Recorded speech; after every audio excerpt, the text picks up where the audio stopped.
certain companies will continue, or at least try, to hold on to legal arguments or legal minimums as to what constitutes privacy.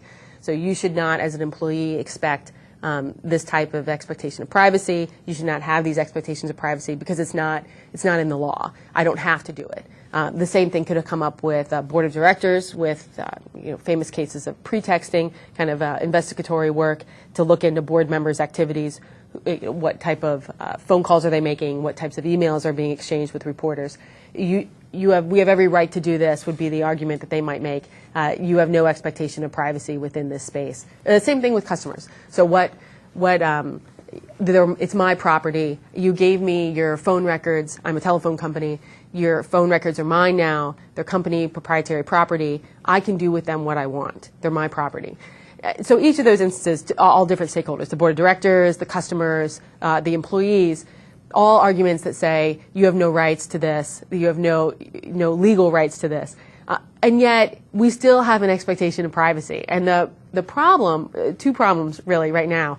One is, especially with telecommunications, we can just leave. And so now we're very portable. We just take our number and go to a different phone company, and if one company is not going to give us the privacy expectations that we want, we'll shop around until we find somebody else. And telephone companies are smart enough to figure that out, and what they'll do is they'll up their privacy game to match their competitors. So having a legal minimum approach with customers is really difficult and not sustainable. However, the interesting part is, like, what do you do with employees? So employees, you might want to say, well, you have no legal rights to this.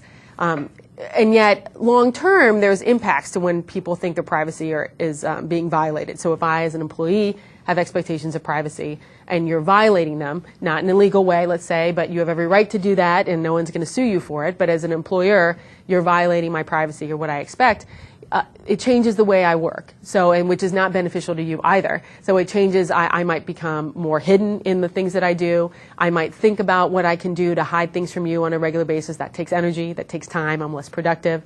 It can be extremely stressful to not know when I'm being watched and in what way. That decreases productivity as well. So it's really in neither person's best interest, the person as the company, my employer, or me as an employee, to have very loose expectations of privacy or none at all. It doesn't behoove either of us. It's not sustainable. And then the final example with the board of directors, they'll leave. I mean, people who are on boards of directors can go somewhere else, and if they feel their privacy is being violated, it creates a huge amount of distrust.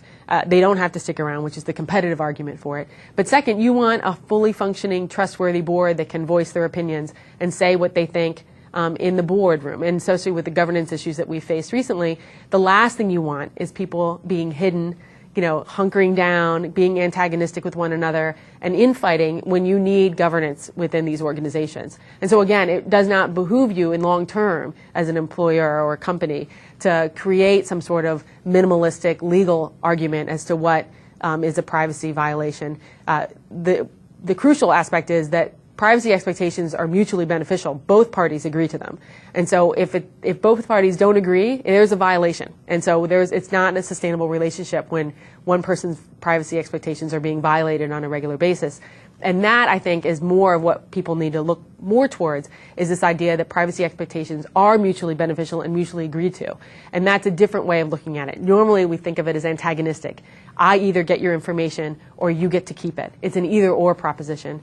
Whereas when we look at it as a mutual agreement, then we see that both parties have to agree to it, both parties have to benefit, and we find different solutions, different types of features and different types of, say, employee monitoring or pretexting and different types of behavioral marketing that meet the needs of both parties and not just one.